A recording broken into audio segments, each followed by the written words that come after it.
Hey everyone, it's January 31st, 2016. In this week's video, I'll review the Spiders ETF, and at the end of the video, I'll share with you a chart that I think speaks a great deal in describing the current market and economic environment. But before I do so, I want to give you a glimpse into this month's monthly market report. The reason I'm doing this is to really give you a better sense as to what you could expect to receive as far as content is concerned if you were to subscribe to the service. The monthly market report is subdivided into four subsections. The first subsection is titled Composite Review, and it's a place where I sort of recap the month's performance for the biggest four U.S. indices.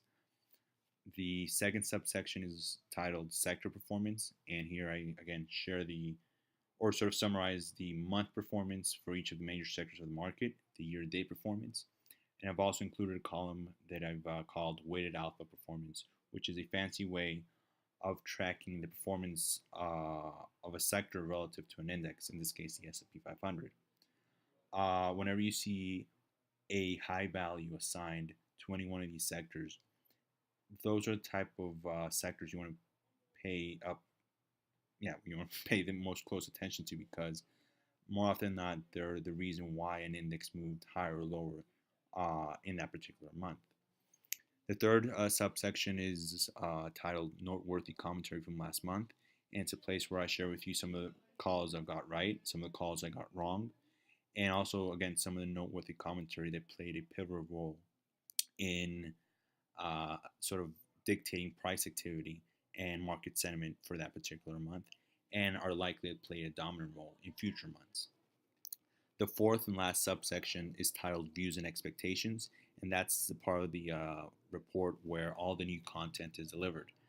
I share with you a bunch of charts, which I'll have to admit they're not easy to interpret, at least at first glance.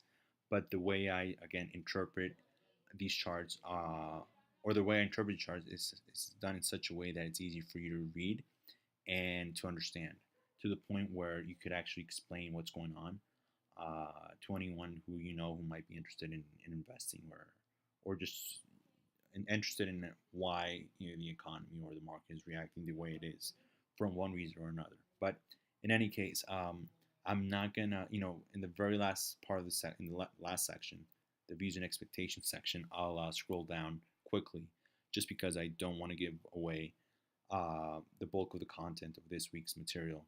And the reason being is fairly simple.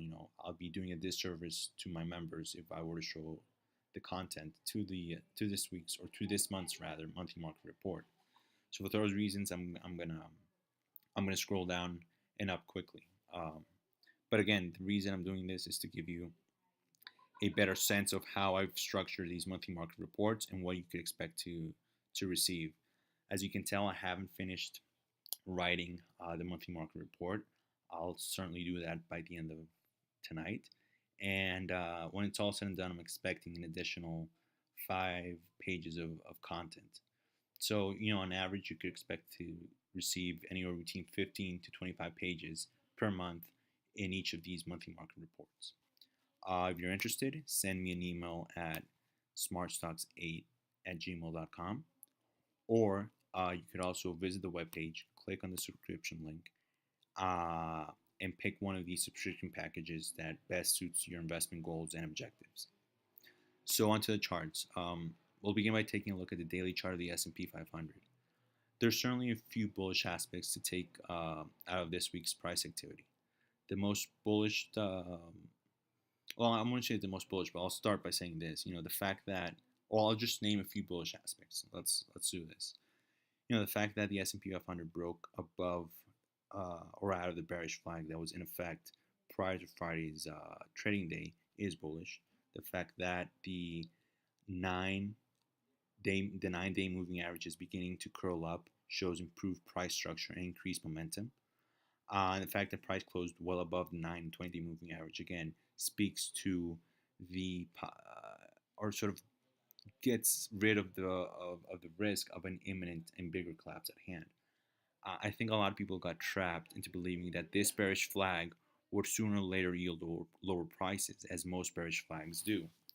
And I think most people got comfortable into thinking this way because given that this was the third retest of support in the S&P 500 to the established range, the odds favored lower prices given the structure of the bearish flag.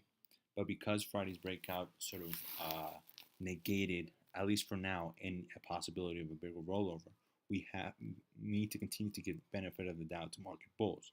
That doesn't mean the short-term trend is over, not by a long shot, and it doesn't mean that the markets uh, are set to trade substantially higher in the near term. It just means that the risk of a bigger rollover coming into effect over the next few days has been eliminated for now. Um, with that said, again, there's risks to the market, and I've identified them as there's or let's put it this way: there's two major risks to the market right now. The first risk, and the risk I see as most probable, is that the S&P 500 makes some headway over the next few days and weeks and trades back above 196.60 and as high as 246 spiders, which, as you recall, is the major pivot point to the established range before giving way to lower prices. If this were to come true, then what would come in effect essentially is a lower high being established on the daily time frame, where again 196.60 to 245 spiders serves as resistance and as a lower daily high. However, and do note that only a trade back below the rising trend line that dates back to 2011, only a closing below that trend line on a retest of this resistance band would confirm the lower daily high and more likely than not lead to a retest at the very least of the current lows and of support price between 178 and 180.57 spiders. That's the first and most and the biggest risk I see right now. The second risk is that price doesn't make any further advancements from Friday's close, and we actually Friday's breakout candlestick from this bearish flag gets negated over the next few days, with price quickly trading back below the rising trend line that dates back to 2011. If this were to occur, not only would the current lows be fair game, but again, you would get at the very least a retest of that support band price between 178 and 180.57 spiders. If that gets taken out, I've mentioned it before, support doesn't line until 167 spiders, followed by 155 spiders. Um, the second scenario I just mentioned has a lower probability of being realized, but again, it's a possibility that you cannot discard just because it has a lower probability of being realized, of course. The only way I would get or swing from being cautiously optimistic, which is where I am now, to being bullish, is if the lower bound to this daily downward or downward daily channel rather gets reclaimed. In other words, if price makes some headway over the next few days and weeks and reclaims this resistance band right between 196.60 246 spiders, price consolidates here for a week or two and then proceeds to trade back above the downward daily channel, which, as represented across space and time, coincides with the major pivot to the current range at 246 spiders, and again, which is also is representative of the 61-point fib retracement. Then and only then would I begin to adopt a much more bullish tone to the market and discard the possibility, at least in the very short term, that a bigger rollover is at hand. Why would that be? Well, the possibility of a new pattern of lower highs and lower lows emerging would be completely disqualified. And number two, the short-term trend would also cease to exist. That doesn't mean a bullish trend would be at hand. It would require a break above the current 50-week high to change that.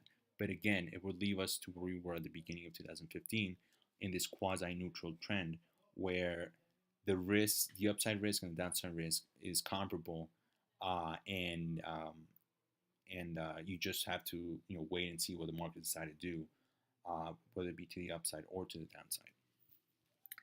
The one thing I having a hard time reconciling is the fact that many of the candlesticks that formed, for now at least, the bottom over here at 182 spiders, notice that the shadows supersede, or the size of the shadows supersede the size of the bodies. From experience, what you want to have to see happen is that the size of the bodies supersede the size of the shadows, because that would mean a greater degree of volume was exchanged at those prices. For bottoms to last and to have any meaningful impact, again from experience, you have to have a meaningful transaction of volume occur at those prices. That's part of the reason why the movie got off the August and September and October lows of last year were questionable, because we saw a slingshot move once we saw once we contested critical levels in the S&P 500, those being 1820 to 1840. Um, so that's something I'm having a hard time reconciling. It doesn't necessarily mean it's bearish, but it is something to take note of, because again, it means that not much volume has been transacted, and if that's the case, and a bottom of some sort is going to be established at these prices, then that means a greater deal of volume will need to be exchanged if price were to reclaim this resistance band between 196.60 spiders and 246. So that's sort of the story on the daily. On the weekly, it's actually, I won't say much. It's actually positive to see a back-to-back close above the rising trend line that dates back to 2011. Uh, but again, we're not out of the woods yet. We still need to see a continuation of this sort of 2 week rally coming off the rising trend line to truly say the midterm trend is and will remain bullish. And we take a look at the monthly time frame. Here's where I think we have to pay the most attention to rather, going into next month. There's really three possibilities of what could happen next month.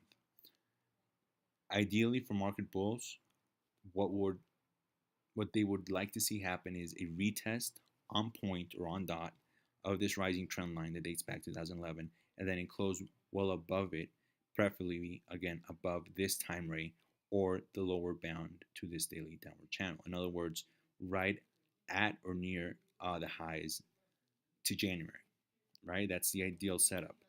For market bears, what would favor them is a break below the rising trend line at some point in the month, and then a close at or slightly above the rising trend line. That would not only confirm last month's breakdown, but would also again continue to increase the probability of a possible rollover in the S&P 500, one which is much more organized and longer in duration than what we've seen all throughout this 7-year bull rally.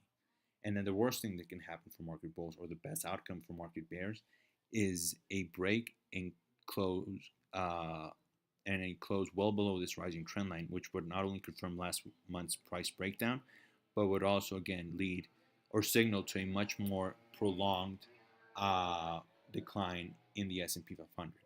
So that's really what I'm looking at uh, over the course of the next few weeks. Excuse me for the barking and the motorcycles. But in any case, that's really what I'm looking for.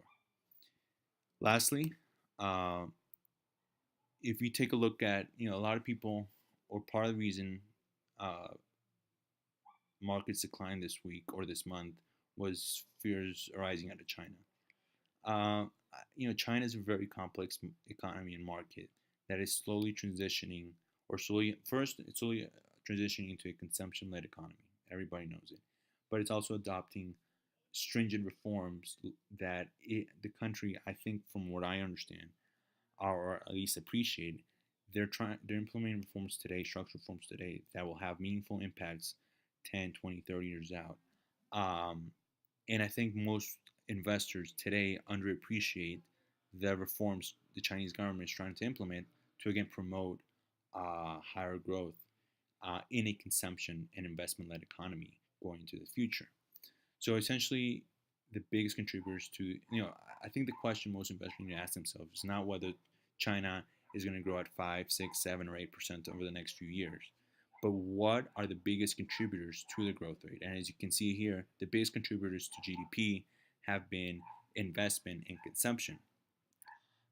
That will continue to be the norm for many years to come. Again, as China's economy transitions from being export oriented to consumer led, right?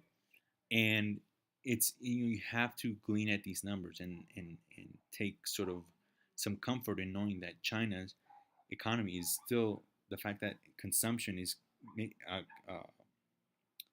becoming a bigger part of its economy. Very bullish.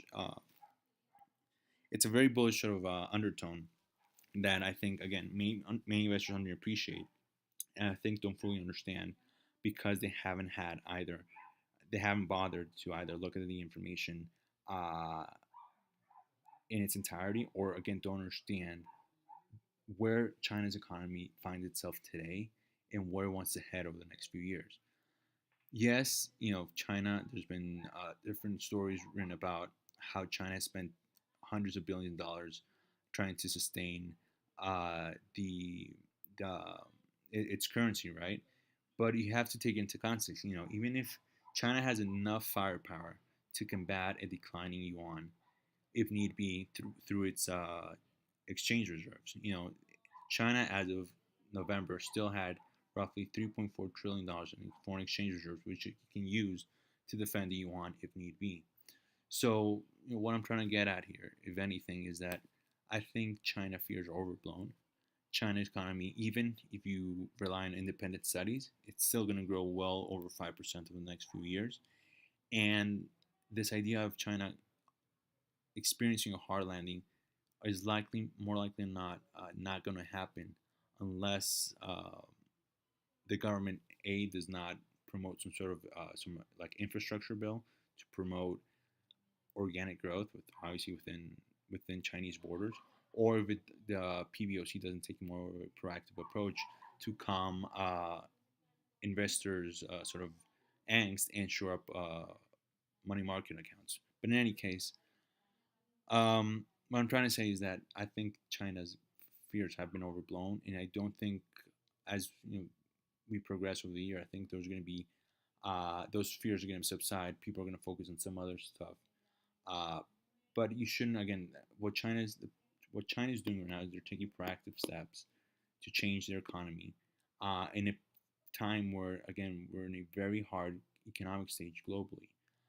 Had this transition happened 20 years ago, when economic conditions around the globe were different, I can bet you that most people would actually welcome some of these structural reforms Chinese government is implementing today.